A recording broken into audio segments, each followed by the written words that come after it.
신경을 쓰세요? 물론 신경 쓰이죠. 사람이 참, 저건데, 감정의 저건 동물인데, 왜냐면 그게 평가가 그냥 뭐 추상적으로 있는 것이 아니라 현실로 나타나거든요. 예를 들면 이제 지금 같은 경우도 이래버리면은 속되게 바로 책의 부수에서 영향이 옵니다. 이게 문학으로 취급하지 않고 직접 사건을 해버리면은 신문 기사 보고 만족한다고 책을 사볼 필요가 없어진다고요.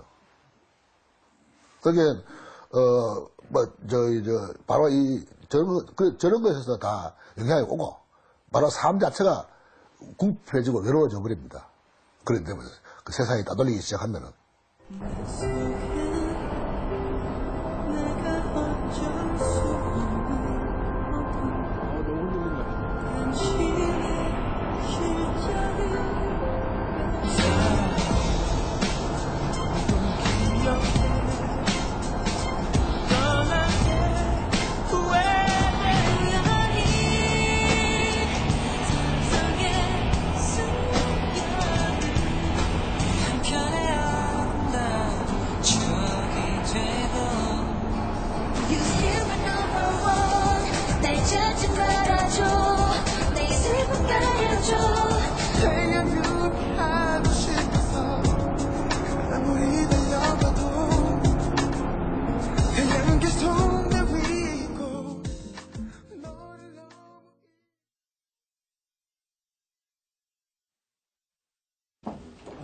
와이드 김석준 교수님, 그다음에 이문열 선생님 제가 소개드립니다.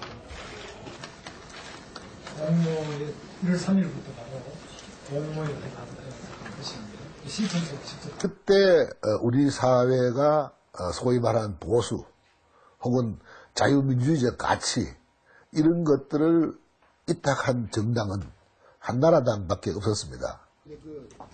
여러 모양이 있습니다. 왜냐하면 그 당 외에 어느 당도 지금 있는 어느 당도 보수를 받아들이지 않았고, 그 다음에 소위 자유민주주의 우파라는 것 이거에 대해서도 전혀 이렇게 호의를 보이지 않았습니다. 그 당시 내부에서 한나라당 이석을 비관적으로 볼 때는 80석 이하로 봤습니다. 그리고 80석 이하면 개헌도 막지 못하는 대통령 노무현 탄핵 소추안을 상정합니다.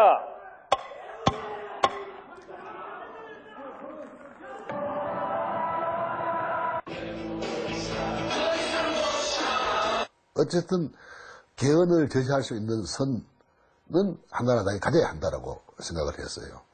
그래서 이게 정치적인 권력의 문제가 아니었고 보수주의와 자유민주주의의 어떤 하나의 보루 같은 것으로 보호하고 싶었어요.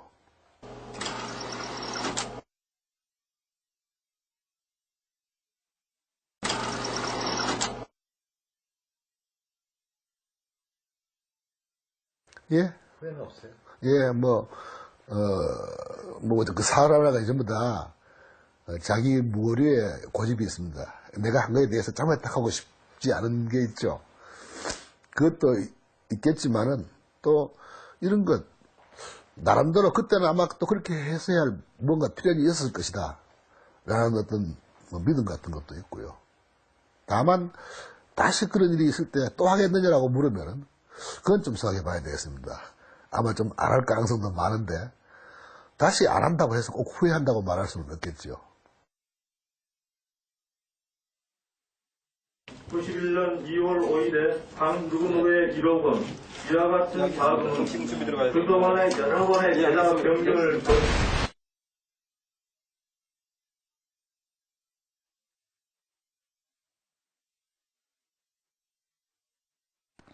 아침에 TV를 켜니까 이제 무슨 공무원이, 공무원인가 무슨 사업 공무원이 검찰청에 고소를 제출하러 가는 장면이에요. 이걸 막 사암사가 막 따라가면서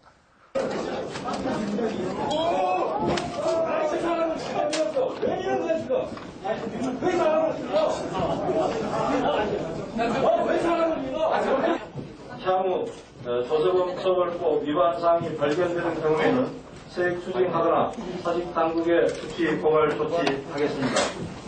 근데 그게 정말 우리가 전 TV가 다 해서 중계할 일인가? 난 도저히 그건 중요한 일이 아니라고 생각해요. 그건 고소한 사실.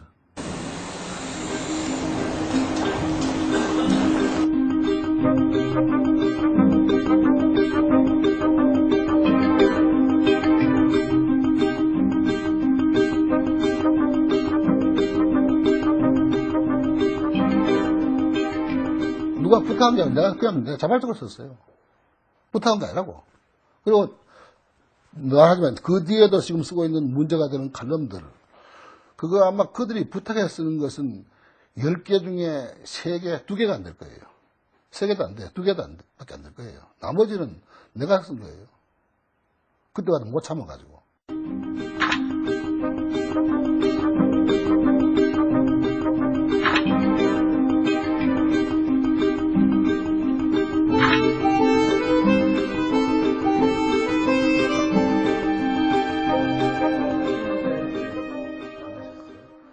난 거꾸로 그걸 묻고 싶은데, 이래요. 이제 그걸 드라마로 바꾸면 이런 것이죠.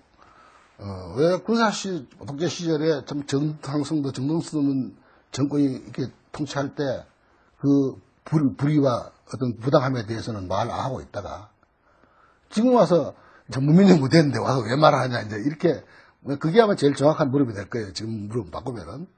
난 거꾸로 묻고 싶다고. 그럼 군사 정부 시절에 그렇게, 그 80년대에 그렇게 인권과 참 어떤 민주, 이런 가치를 갖다가 외쳤던 사람들이, 저 참 지옥 같은 북한의 인권이나 저거에 대해서는 왜 한마디도 안 하냐요. 또, 지금 그러면 어떤 사회적인 난제들이 다 해결됐는가? 아무것도 해결된 게 없다고. 왜 지금은 말을 하는가? 그건 나는 그렇다 묻고 싶어요.